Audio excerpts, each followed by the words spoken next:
मैं विजय एक अनुभवी ट्रक ड्राइवर हूं। उस रात मैंने एक लंबी और महत्वपूर्ण डिलीवरी के लिए निकलने का फैसला किया था। यह काम मेरे लिए खास था क्योंकि इसमें बहुत सारा सामान था जिसे समय पर पहुंचाना अनिवार्य था। मैंने अपने ट्रक की चेकिंग की, सारा सामान सही से पैक किया और आराम से ड्राइविंग करने के लिए अपने आप को तैयार किया। आमतौर पर मैं हाईवे पर यात्रा करता हूं, लेकिन उस रात मैंने एक अलग रास्ता चुनने का फैसला किया। यह रास्ता अधिक निर्जन और कम यात्रा वाला था, जिससे मुझे विश्वास था कि मैं जल्दी पहुंच सकता हूं। हालांकि यह रास्ता ज्यादातर लोगों द्वारा अनदेखा किया गया था, लेकिन मुझे अपने अनुभव और अंतरात्मा पर पूरा भरोसा था। यह निर्णय कुछ हद तक जोखिम भरा था, लेकिन मुझे इस पर विश्वास था कि मैं अपनी यात्रा को सफलतापूर्वक पूरा कर सकता हूं। मेरी गाड़ी ने जैसे ही शहर की सीमा को पार किया, वातावरण पूरी तरह बदलने लगा। शहर की रोशनी धीरे धीरे फीकी पड़ने लगी और चारों ओर अंधेरा छाने लगा। मुझे लगा जैसे मैं एक अलग ही दुनिया में प्रवेश कर रहा हूं। सड़क के किनारे पेड़ और झाड़ियां बढ़ने लगी और उनकी घनी छांव ने सर्दी और अंधेरे को और भी अधिक तीव्र बना दिया। मेरी गाड़ी पुरानी घुमावदार सड़क पर चल रही थी, जो जंगल और पहाड़ों से घिरी हुई थी। सड़क की स्थिति भी काफी खराब थी। कई जगह गड्ढे थे और झाड़ियां सड़क पर फैली हुई थी। रात की गहरी खामोशी ने वातावरण को और भी भयानक बना दिया था। यह सड़क, जो मुझे किसी रहस्यमय जगह की ओर ले जा रही थी, मेरे मन में एक अजीब सा एहसास पैदा कर रही थी। सड़क पर चलते समय मैं लगातार चारों ओर देख रहा था। घने जंगल और पहाड़ों के बीच रास्ता एक अदृश्य तटबंध की तरह लगता था। जैसे जैसे मैं आगे बढ़ रहा था, सड़क पर चमकदार लाइट्स की कमी महसूस हो रही थी और केवल चांद की हल्की रोशनी ही मेरी मदद कर रही थी। मेरे ट्रक की हेडलाइट्स ने सड़क पर केवल कुछ मीटर तक ही उजाला किया था और बाकी सब कुछ अंधेरे में छिपा हुआ था। हर मोड़ पर मुझे ऐसा लग रहा था जैसे कोई रहस्यमय शक्ति मुझे खींच रही हो। मुझे सड़क के किनारे कुछ अजीब निशान भी दिखाई देने लगे, जो मुझे कुछ असामान्य संकेत दे रहे थे। सड़क के दोनों ओर खड़ी घनी झाड़ियां और पेड़ कभी-कभी मेरे ट्रक के साइड से टकराते थे और उनकी खड़खड़ाहट ने रात की सन्नाटे को और भी डरावना बना दिया था। एक अजीब सी चुप्पी थी, जो मेरे अंदर एक अजीब सा तनाव पैदा कर रही थी। हालांकि मैंने अपने आत्मसंयम को बनाए रखा और यात्रा जारी रखने का निर्णय लिया। मेरे लिए यह यात्रा एक चुनौतीपूर्ण होड़ थी, जिसमें मुझे अपने अनुभव और स्नेह का पूरा उपयोग करना था। यह अजीब और रहस्यमय सड़क, जो किसी भी नक्शे पर नहीं थी, मेरी यात्रा को एक नई दिशा देने वाली थी। रात का घना अंधेरा और सड़क की सन्नाटे में एक नई अजीब घटना ने मेरी यात्रा को और भी रहस्यमय बना दिया। मैं ट्रक चला रहा था और अचानक मेरी हेडलाइट्स में एक धुंधला सा साया दिखा। सड़क के किनारे एक हिचहाइकर खड़ा था, जिसकी उपस्थिति ने मेरे मन में संदेह और चिंता पैदा कर दी। हिचहाइकर एक युवा आदमी था, जिसने पुरानी और घिसी पिटी कपड़े पहने हुए थे। उसकी आंखों में एक अजीब सी चमक थी और वह मुझे देखे जा रहा था जैसे उसने कुछ खास देखा हो। मैंने गाड़ी धीमी की और खिड़की से बाहर झांकते हुए उससे पूछा, आपको कहीं जाना है? वह आदमी धीरे धीरे गाड़ी की ओर आया और एक गंभीर चेहरे के साथ बोला, यह सड़क बहुत खतरनाक है, आप यहां से चले जाइए, नहीं तो बहुत देर हो जाएगी। उसकी चेतावनी ने मेरे मन में एक अजीब सी चिंता पैदा की, लेकिन मैंने इसे हल्के में लिया। मैंने उसे जवाब दिया, धन्यवाद, लेकिन मुझे अपने गंतव्य तक पहुंचने की जल्दी है, मैं ठीक हूं। हिचहाइकर ने मेरी बातों को नजरअंदाज करते हुए कहा, यहां पर कोई भी सुरक्षित नहीं है, जो भी यहां आता है कभी वापस नहीं आता, आपको लौट जाना चाहिए। मैंने उसकी बातों को अनदेखा करते हुए गाड़ी को आगे बढ़ाया। मैंने सोचा कि यह शायद एक दयालु यात्री की कोशिश थी, जो इस निर्जन सड़क पर मदद करना चाहता था, लेकिन उसकी चेतावनी के शब्द मेरे मन में गूंजते रहे। मैंने अपने मन को शांत करने की कोशिश की और यात्रा जारी रखी। सड़क पर कुछ और किलोमीटर चलने के बाद अचानक मेरी गाड़ी में अजीब सा झटका महसूस हुआ। इंजन की गड़गड़ाहट अचानक बंद हो गई और गाड़ी धीमी होने लगी। मैंने गाड़ी को साइड पर रोक दिया और इंजन को स्टार्ट करने की कोशिश की, लेकिन यह बिल्कुल भी चालू नहीं हुआ। मैंने गाड़ी के बोनट को खोला और इंजन की स्थिति की जांच की। सब कुछ सामान्य लग रहा था, लेकिन इंजन अभी भी नहीं चालू हो रहा था। मैंने ट्रक की बैटरी और ईंधन की स्थिति की जांच की। सब कुछ ठीक था। मैं थोड़ी देर के लिए हैरान और चिंतित था कि ऐसा क्या हो सकता है। उस दौरान मैंने सड़क पर अजीब ध्वनियों को सुनना शुरू किया। एक अजीब सा हल्ला और खर्राटे की आवाजें सुनाई देने लगी। मेरे चारों ओर की खामोशी में अचानक से ये ध्वनियां गूंज रही थीं। जैसे जैसे मैंने गाड़ी के इर्द गिर्द का निरीक्षण किया, मुझे ऐसा लगा कि जैसे आसपास कुछ अदृश्य शक्ति काम कर रही हो। मेरे दिल की धड़कन तेज हो गई थी और मैं चिंतित हो गया था कि कहीं कुछ बुरा ना हो जाए। मैंने ट्रक के सारे लाइट्स ऑन किए और हर दिशा में देखना शुरू किया, लेकिन अंधेरे में सब कुछ अस्पष्ट और रहस्यमय नजर आ रहा था। मैंने फिर से गाड़ी को स्टार्ट करने की कोशिश की, लेकिन इंजन एक बार फिर से हड़बड़ाने लगा और बंद हो गया। यह एक अजीब सी स्थिति थी। मुझे लगा कि यह केवल तकनीकी समस्या नहीं हो सकती, बल्कि कुछ और भी चल रहा था। मैं सड़क पर और भी गहराई से उतरने की कोशिश करता रहा, लेकिन हर बार नतीजा वही था। गाड़ी बिल्कुल भी नहीं चल रही थी। इस अजीब स्थिति और अजीब ध्वनियों ने मेरी चिंता को और बढ़ा दिया। मेरे मन में सवाल उठने लगे कि क्या वास्तव में हिचहाइकर की चेतावनी सही थी, या फिर यह सिर्फ एक और सामान्य तकनीकी समस्या थी। जब मैं अपनी गाड़ी के इंजन को फिर से चालू करने की कोशिश कर रहा था, तभी अचानक मेरी नजरें सड़क के एक कोने पर पड़े एक अजीब ढाबे पर पड़ी। यह ढाबा, जो दूर से ही एक पुरानी खंडहर की तरह दिख रहा था, एक चमकदार नियॉन साइन से लैस था, जो सर्विस स्टेशन का संकेत दे रहा था। इसका डिजाइन काफी विचित्र था और यह किसी भी मानचित्र पर नहीं दिख रहा था। इसके चारों ओर की खामोशी और अंधेरे ने इसे और भी रहस्यमय बना दिया। मैंने सोचा कि यह शायद एक स्थानीय जगह हो जहां मैं कुछ सहायता प्राप्त कर सकता हूं। गाड़ी की लाइट्स की मदद से मैंने धीरे धीरे ढाबे की ओर बढ़ना शुरू किया। जैसे ही मैं नजदीक पहुंचा, मुझे एहसास हुआ कि यह जगह काफी पुरानी और साधारण लग रही थी। ढाबे की बाहरी दीवारों पर अजीब और अस्पष्ट चित्र उकेरे हुए थे, जिनका कोई स्पष्ट अर्थ नहीं था। ढाबे का दरवाजा धीरे धीरे खिसक गया और मैंने अंदर झांकते हुए देखा। भीतर का दृश्य भी उतना ही विचित्र था। एक पुरानी सी टेबल और कुछ कुर्सियां बेतरतीब तरीके से रखी गई थीं। जगह की दीवारों पर विभिन्न सांस्कृतिक प्रतीक और अजीब संकेत अंकित थे, जिनका कोई भी व्याख्यान समझ में नहीं आ रहा था। मैंने दरवाजा खोलते हुए अंदर कदम रखा और वहां बैठे बूढ़े व्यक्ति की ओर देखा, जो एक पुरानी पंखा के नीचे चाय बना रहा था। उस व्यक्ति ने मेरी ओर देखा और एक अजीब सी मुस्कान के साथ बोला, आपका स्वागत है। यहां पर शायद आपको कुछ सहायता मिल सके। मैंने धीरे धीरे उसकी ओर बढ़ते हुए कहा, मेरी गाड़ी खराब हो गई है, क्या आप मुझे कुछ मदद कर सकते हैं? उस बूढ़े आदमी ने मुझे बैठने के लिए कहा और चाय परोसते हुए कहा, यह सड़क बहुत ही रहस्यमय है। कई लोग यहां से गुजरे हैं, लेकिन बहुत कम ही वापस लौटे हैं। इस सड़क के निशान भी बहुत कुछ बताते हैं। मैंने उसकी बातों को ध्यान से सुना और सोचा कि क्या यह सब वास्तव में सही हो सकता है। मैं चाय पीते हुए ढाबे के चारों ओर की दीवारों पर चिपके संकेतों और प्रतीकों को गौर से देखने लगा। उन चित्रों में से कुछ बेहद अजीब थे। हाथ के निशान, बेतरतीब लकीरें और विचित्र आकृतियां। इन्हें देखकर ऐसा लग रहा था कि ये संकेत किसी रहस्यमय भाषा में लिखे गए हों। ढाबे के उस बूढ़े व्यक्ति ने भी संकेतों के बारे में कुछ बातें की, लेकिन उनकी बातें भी पूरी तरह समझ में नहीं आई।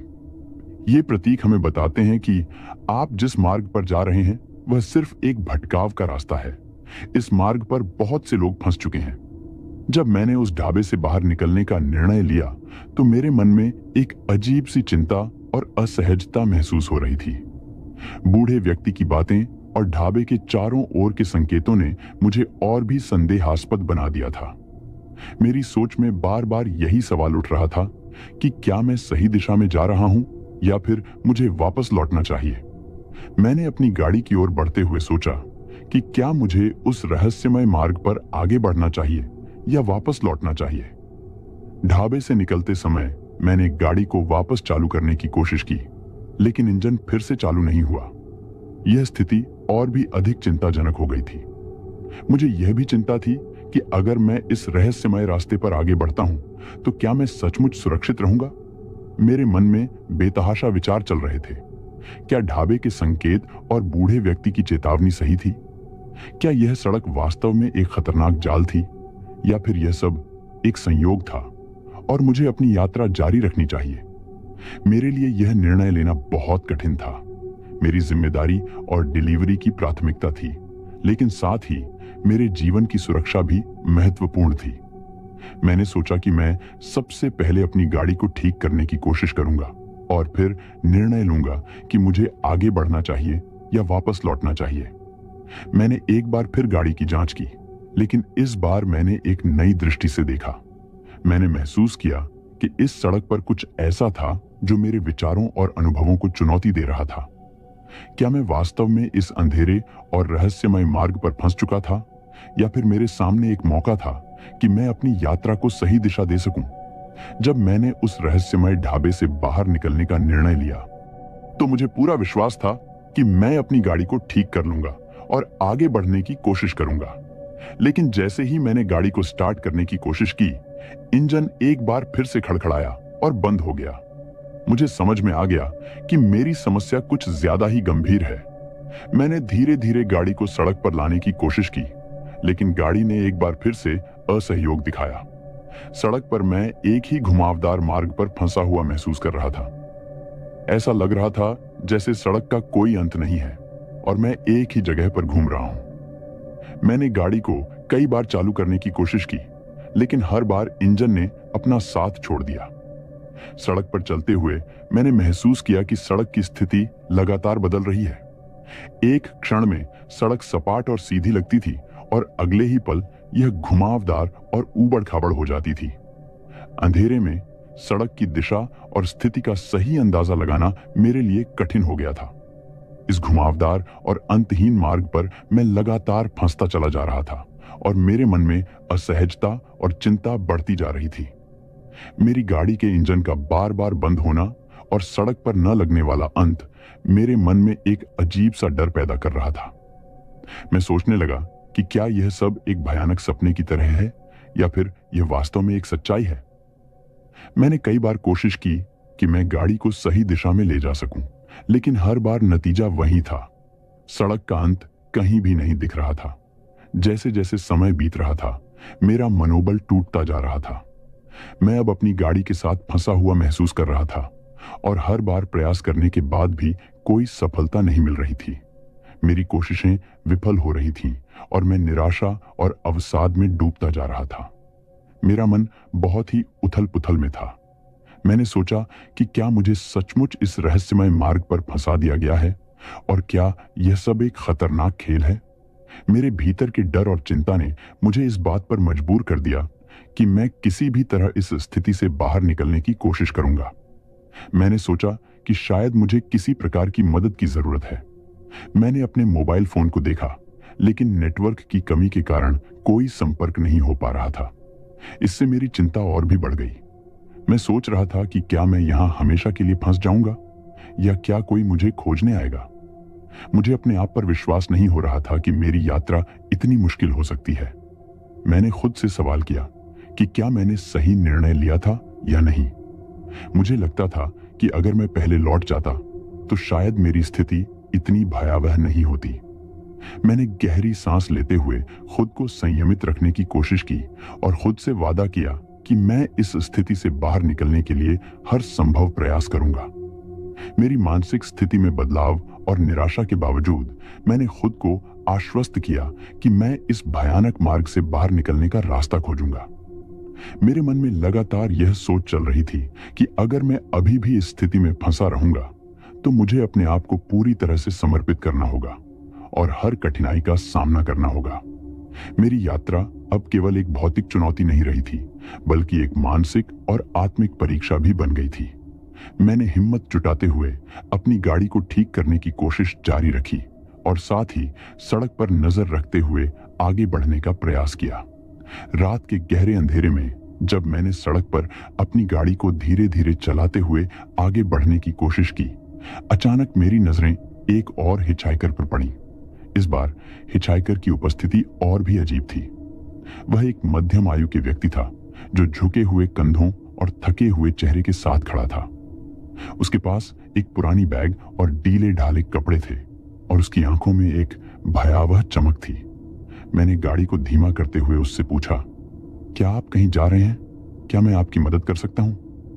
उस व्यक्ति ने मेरी ओर गहरी नजरों से देखा और फिर धीमी आवाज में कहा, तुम्हें यहां नहीं रहना चाहिए। यह सड़क तुम्हें कहीं नहीं ले जाएगी। यह सब एक भयानक खेल है।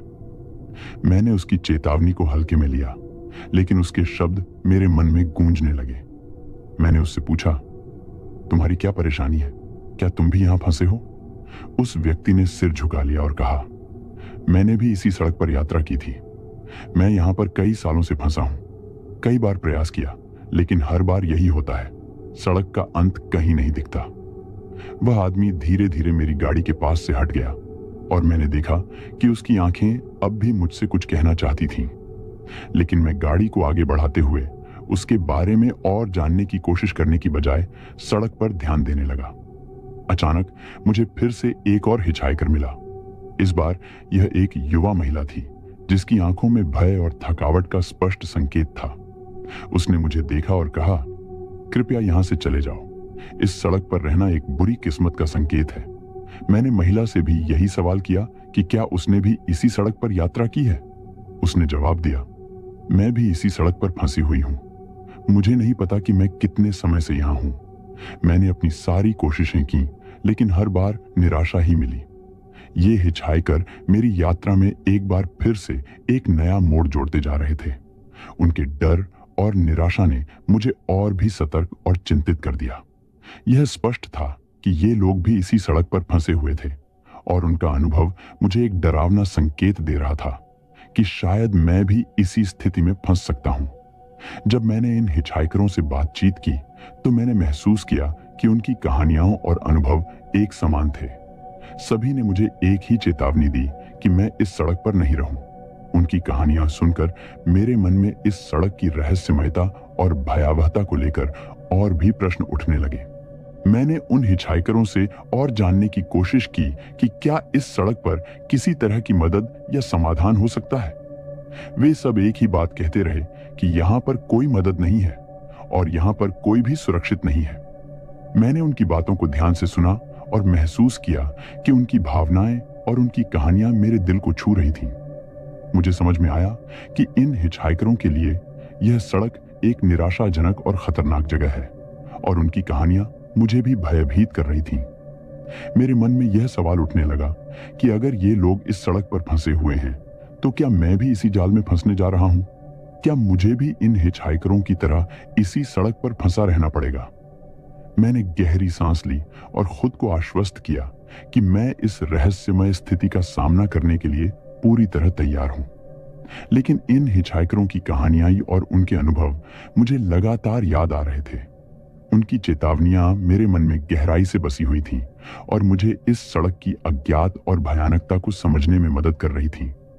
मैंने सोचा कि अगर मैं अपनी यात्रा को जारी रखूं तो मुझे इन हिचहाइकरों की तरह इस सड़क पर फंसा नहीं होना पड़ेगा। मुझे इस रहस्यमय मार्ग को पार करने का तरीका ढूंढना होगा और इस भयानक यात्रा को समाप्त करना होगा। जैसे जैसे मैंने गाड़ी चलाते हुए उस घुमावदार सड़क पर आगे बढ़ा, मुझे अचानक एक पुराना और खंडहर जैसा स्थल नजर आया। यह स्थल मानो समय की धुंध में खो चुका था और इसका दृश्य भयावह और अजीब था। यहाँ की हवा में एक ठंडी सिहरन थी और चारों ओर खामोशी का वातावरण था। जगह पर पुरानी सड़ी गली इमारतें थीं, जिनके अंदर झांकते हुए मैं समझ गया कि यहाँ लंबे समय से कोई नहीं आया है। मैंने गाड़ी को धीरे धीरे खड़ा किया और बाहर निकलकर जगह की पड़ताल करने का निर्णय लिया। वहां के दृश्य और वातावरण ने मेरे दिल की धड़कनें तेज कर दी थीं। जगह पर कई पुरानी और टूटी फूटी इमारतें थीं, जिनकी दीवारों पर अजीबोगरीब चिन्ह और प्रतीक उकेरे हुए थे। दीवारों पर लगे खून के धब्बे और गिरे हुए तख्तों ने इस स्थल को और भी भयानक बना दिया था। मैंने जगह की खुफिया जांच की और देखा कि यहाँ पर कई टूटी फूटी कुर्सियां, पुरानी गाड़ियां और मिट्टी के बर्तन पड़े हुए थे। सब कुछ बहुत ही पुराने और खंडहर जैसी स्थिति में था। मैंने उन वस्तुओं की तरफ ध्यान से देखा और महसूस किया कि यहाँ पर कुछ अजीब और रहस्यमय बातें हो रही हैं। जगह की खोजबीन करते हुए मैंने कुछ पुराने कागजात और किताबें भी पाईं, जो पुराने धार्मिक प्रतीकों और अजीब संकेतों से भरी हुई थीं। ये कागजात और किताबें किसी प्रकार की भूतिया गतिविधियों के संकेत दे रही थीं। मैंने इन्हें ध्यान से पढ़ा और पाया कि ये पुराने रहस्यमय संस्कृतियों और भूतिया प्रथाओं के बारे में थी। जगह पर घड़ी की धड़कन की आवाजें सुनाई देने लगी और मेरे दिल की धड़कनें और भी तेज हो गईं। मैंने महसूस किया कि यहाँ कुछ भी सामान्य नहीं था और इस स्थान पर कोई अदृश्य शक्ति मौजूद थी। यह अनुभव मेरे दिल को धड़काने और मन को विचलित करने वाला था। जैसे ही मैंने उस स्थान की खोजबीन की, अचानक मुझे महसूस हुआ कि वहां पर कोई अदृश्य शक्ति या आत्मा मेरी उपस्थिति को महसूस कर रही है। यह महसूस करना अजीब था, लेकिन मैं जानता था कि इस स्थान पर कुछ भी सामान्य नहीं है। मैंने अपनी नजरें चारों ओर दौड़ाईं और महसूस किया कि हवा में एक अजीब सी ठंडक और सिहरन फैल गई है। मैंने देखा कि पुरानी इमारतों की छायाएं अचानक हिलने लगी और मानो किसी ने उनका आकार बदल दिया हो। अचानक से एक भयानक चीख सुनाई दी जो मेरे दिल को चीरने वाली थी। मैंने जल्दी से अपनी गाड़ी की ओर बढ़ने की कोशिश की, लेकिन वहां पर मानो कोई अदृश्य शक्ति थी जो मुझे रोक रही थी। मैंने अपनी पूरी ताकत लगाकर गाड़ी की ओर बढ़ने की कोशिश की, लेकिन जैसे ही मैंने दरवाजा खोला, एक जोरदार धक्का महसूस हुआ और गाड़ी की लाइट्स बुझ गईं। चारों ओर अंधेरा फैल गया और मुझे महसूस हुआ कि मैं एक खतरनाक जाल में फंस चुका हूं। तब अचानक मेरी नजरें एक भूतिया आकृति पर पड़ी जो धीरे धीरे मेरे सामने प्रकट हो रही थी। वह आकृति एक महिला की थी जिसकी आंखों में भय और दर्द था। वह मुझसे अपील करती हुई दिख रही थी और मानो मुझे अपनी स्थिति को समझने की कोशिश कर रही थी। मैंने महसूस किया कि वह महिला आत्मा अपने दर्द और पीड़ा को व्यक्त करने की कोशिश कर रही थी। उसने मुझे देखा और एक धीमी आवाज में कहा, तुम्हें यहां से जल्दी निकल जाना चाहिए। यह स्थान एक भयानक जाल है और यहां पर कोई भी सुरक्षित नहीं है। तुम्हें अपनी जान बचानी होगी। उस आत्मा की बातों ने मेरे दिल को चीर दिया और मुझे समझ में आया कि मैं एक खतरनाक स्थिति में हूं। मैंने अपनी पूरी ताकत लगाकर गाड़ी को चालू करने की कोशिश की, लेकिन जैसे ही मैंने इंजन को स्टार्ट किया, एक और भयानक चीख सुनाई दी और गाड़ी फिर से बंद हो गई। मैंने महसूस किया कि यहां पर कोई अदृश्य शक्ति है जो मेरी हर कोशिश को विफल कर रही है। मैंने एक बार फिर से आत्मा की ओर देखा और सोचा कि क्या मैं इस भयानक जाल से बाहर निकलने का कोई तरीका खोज सकता हूं। लेकिन उस आत्मा की चेतावनी और उस जगह की भयानकता ने मुझे समझाया कि मुझे बहुत ही सावधान रहना होगा और इस जाल से बाहर निकलने के लिए हर संभव प्रयास करना होगा। जैसे ही मैंने उस भूतिया स्थल से बाहर निकलने की कोशिश की, मैंने महसूस किया कि मेरी यात्रा अब एक नए और भयानक चरण में प्रवेश कर गई है। मैंने उस जगह की भयानकता और आत्माओं के संकेतों को समझते हुए यह स्वीकार कर लिया कि सड़क पर कुछ आत्माएं फंसी हुई हैं। यह महसूस करना मेरे लिए काफी कठिन था, लेकिन अब मुझे समझ में आ रहा था कि यह जगह किसी प्रकार के आत्मा प्रवण जाल में बदल गई है। मैंने अपनी गाड़ी को वापस चलाने की कोशिश की, लेकिन मुझे महसूस हुआ कि सड़क की दिशा और स्थिति लगातार बदल रही है। सड़क पर मेरे सामने एक और आत्मा प्रकट हुई। वह एक युवा लड़का था जिसकी आंखों में निराशा और दर्द था। मैंने उससे संपर्क किया और उसकी कहानी जानने की कोशिश की। लड़के ने मुझे बताया कि वह एक हादसे के शिकार हुआ था और अब इसी सड़क पर फंसा हुआ है। उसने कहा, यह सड़क हमारे लिए एक बंदी गृह बन चुकी है। हम सभी यहां फंसे हुए हैं और अपनी समस्याओं का समाधान खोजने में असमर्थ हैं। यहां पर आने वाले हर व्यक्ति को इस जाल में फंसाने का काम किया जाता है। मैंने महसूस किया कि इस सड़क पर जितने भी आत्मा हैं, सभी एक ही स्थिति में हैं। वे यहां पर खुद को असहाय और निराश महसूस कर रहे हैं। मैंने एक एक करके उनकी कहानियां सुनी और समझने की कोशिश की कि उनके दर्द और पीड़ा का कारण क्या है। हर आत्मा ने अपनी अपनी कहानी साझा की और बताया कि कैसे वे यहां पर फंसे हुए हैं और अपने आत्मा की शांति के लिए संघर्ष कर रहे हैं। मैंने सोचा कि अगर मुझे इस जाल से बाहर निकलना है तो मुझे इन आत्माओं की समस्याओं का समाधान करना होगा। मैंने हर आत्मा से यह पूछा कि क्या वे किसी प्रकार की मदद चाहते हैं या क्या उनके लिए कोई रास्ता है जो मुझे इस जाल से बाहर निकाल सके। लेकिन हर आत्मा ने यही कहा कि वे खुद भी इस स्थिति से बाहर नहीं निकल पा रहे हैं और यहाँ पर कोई स्पष्ट समाधान नहीं है। जैसे ही मैंने आत्माओं की समस्याओं को समझने की कोशिश की, अचानक से मेरे सामने एक और आत्मा प्रकट हुई, लेकिन यह आत्मा अन्य आत्माओं से अलग थी। इसका चेहरा भयावह और दुष्ट था और इसकी आंखों में एक गहरी नफरत और क्रोध की चमक थी। उस दुष्ट आत्मा ने मुझसे कहा, तुम यहां क्यों आए हो? क्या तुम नहीं जानते कि यह स्थान तुम्हारे लिए एक भयानक जाल है? मैं तुम्हें यहां से जाने नहीं दूंगी, तुम भी मेरे जैसे ही फंस जाओगे। मैंने समझाया कि मैं यहां पर आत्माओं की मदद करने की कोशिश कर रहा हूं और इस जगह के रहस्यों को समझने की कोशिश कर रहा हूं, लेकिन उस दुष्ट आत्मा की नफरत और क्रोध ने मुझे डराया और मुझे यह एहसास कराया कि यहां पर एक अधिक खतरनाक शक्ति मौजूद है। जैसे ही दुष्ट आत्मा ने मुझे डराना शुरू किया, मैंने महसूस किया कि उसके पास एक प्रकार की अदृश्य शक्ति है जो मुझे लगातार परेशान कर रही है। हर बार जब मैंने उसे नजरअंदाज करने की कोशिश की, वह मेरे सामने और भी अधिक भयावह रूप में प्रकट होती थी। उसकी आवाजें और उसकी आकृति ने मेरे मन में गहरा डर पैदा कर दिया था। मैंने अपनी पूरी कोशिश की कि मैं उस दुष्ट आत्मा से निपट सकूं, लेकिन उसकी शक्ति इतनी अधिक थी कि मैं खुद को असहाय महसूस कर रहा था। मैं समझ नहीं पा रहा था कि इस आत्मा को कैसे शांत किया जाए या इसे कैसे हराया जाए। मैंने अपनी मानसिक स्थिति को बनाए रखने की कोशिश की और सोचा कि अगर मुझे इस दुष्ट आत्मा का सामना करना है तो मुझे पूरी हिम्मत और साहस के साथ इसका सामना करना होगा। मैंने सोचा कि शायद यह आत्मा किसी प्रकार के खतरनाक खेल का हिस्सा है और इसे हराने के लिए मुझे अपनी पूरी ताकत लगानी होगी। जब मैंने महसूस किया कि मैं इस भूतिया सड़क पर एक खतरनाक जाल में फंस चुका हूं, तो मैंने हर संभव प्रयास किया ताकि मैं यहां से बाहर निकल सकूं। मैंने कई बार गाड़ी को चालू करने की कोशिश की, लेकिन हर बार गाड़ी के इंजन ने नकारात्मक प्रतिक्रिया दी। मैंने कई बार गाड़ी की बैटरी, ईंधन और अन्य तकनीकी समस्याओं को ठीक करने की कोशिश की, लेकिन कुछ भी काम नहीं आया। मैंने सड़क पर खोजबीन करने का फैसला किया और देखा कि यहां पर हर चीज अजीब और रहस्यमय थी। मैंने सड़क के किनारे लगे विभिन्न संकेतों और चिन्हों को ध्यान से पढ़ा, लेकिन वे सभी अस्पष्ट और अज्ञात प्रतीक थे। मैंने सोचने की कोशिश की कि क्या ये चिन्ह मेरे मार्गदर्शन के लिए हैं या सिर्फ भ्रमित करने के लिए।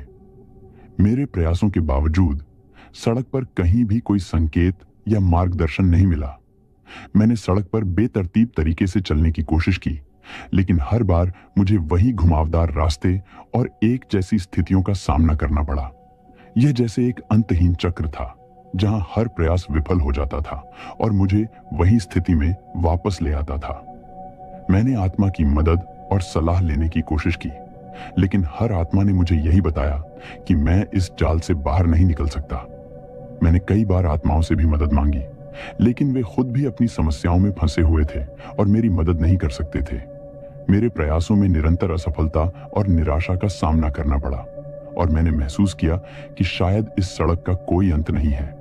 मैंने अपनी पूरी ताकत और हिम्मत के साथ प्रयास जारी रखा, लेकिन हर बार मेरे प्रयासों में विफलता का सामना करना पड़ा। यह अनुभव मेरे लिए मानसिक और भावनात्मक रूप से बहुत कठिन था और मैंने खुद को एक अंधेरे और निराशाजनक स्थिति में महसूस किया। मेरे निरंतर प्रयासों के बावजूद जब मैं सड़क से बाहर नहीं निकल सका, तो मैंने सोचा कि मुझे किसी भी तरह की मदद और मार्गदर्शन की खोज करनी चाहिए।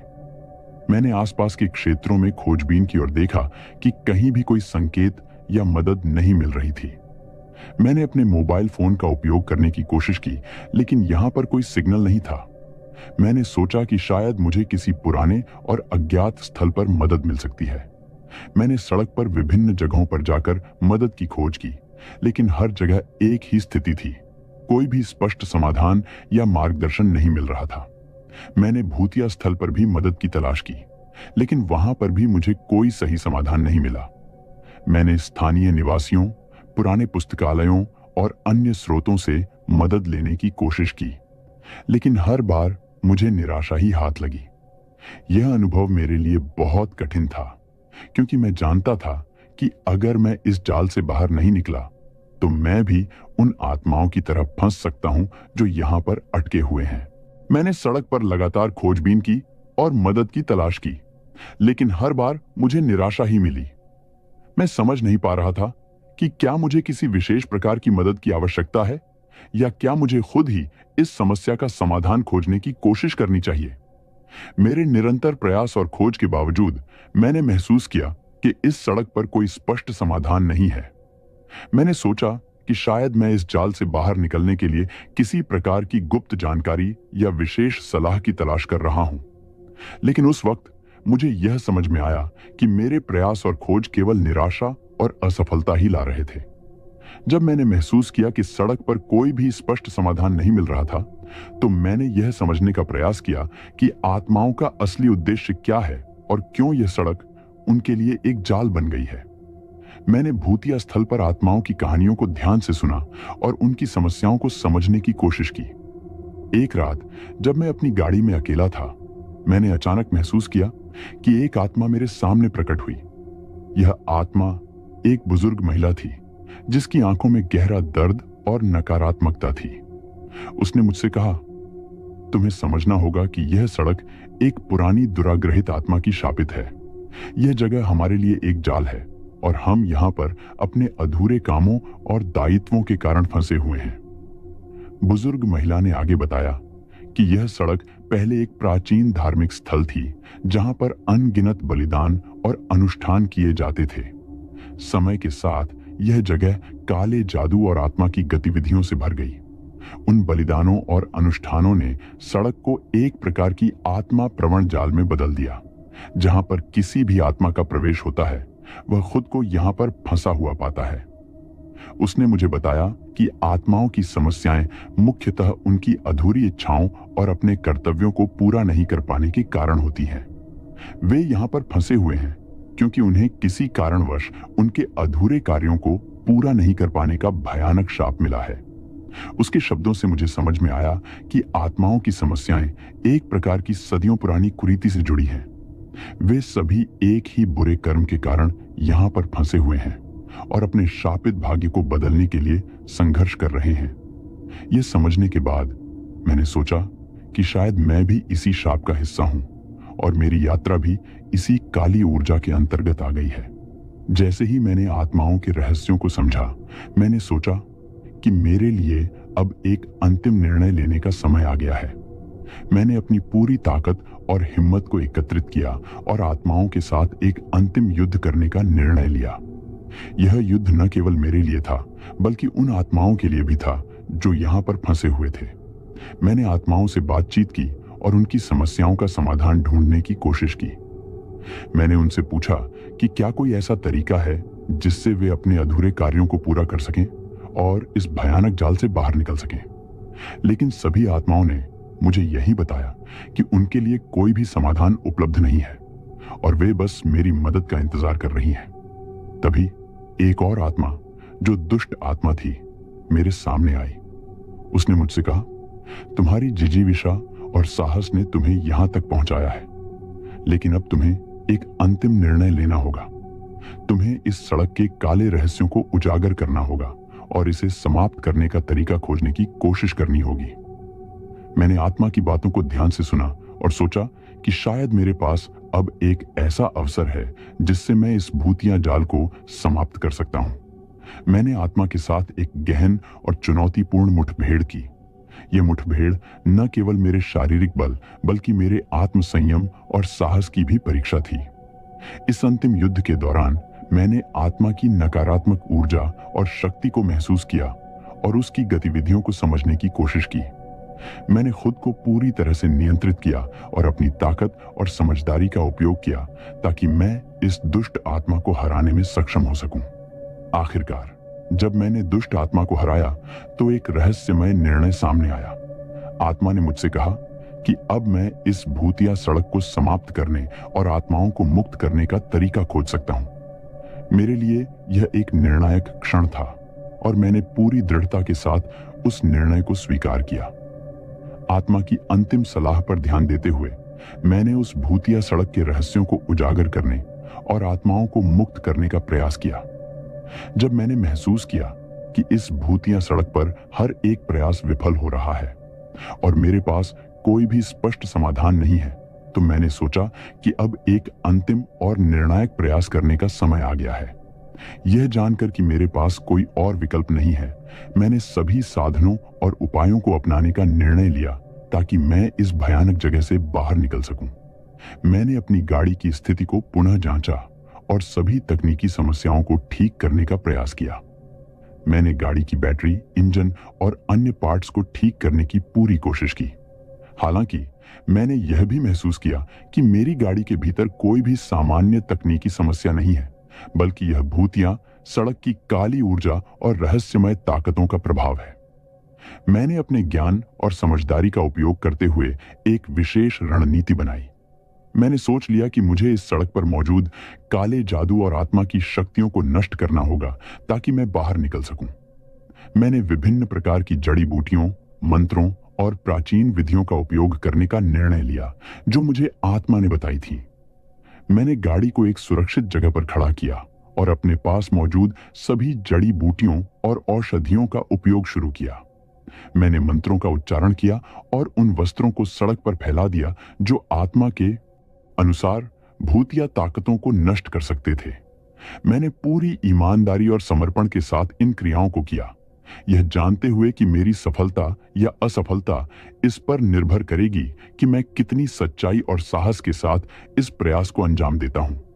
मेरे प्रयासों के दौरान मैंने महसूस किया कि सड़क पर कुछ अजीब परिवर्तन हो रहे थे। सड़क की काली ऊर्जा कुछ हद तक कमजोर होने लगी थी और मैं एक नई उम्मीद महसूस कर रहा था। मैंने देखा कि सड़क की सतह पर कुछ नए चिन्ह और संकेत प्रकट हो रहे थे जो पहले कभी नहीं देखे गए थे। यह संकेत मुझे बता रहे थे कि शायद मेरे प्रयास काम कर रहे हैं और मैं अंततः इस भूतिया जाल से बाहर निकलने के करीब हूं। जब मैंने अपने अंतिम प्रयास को पूरा किया तो मुझे लगा कि मेरी मेहनत रंग लाई है। सड़क पर एक नई राह दिखाई देने लगी और मैं उस दिशा में बढ़ने का निर्णय लिया।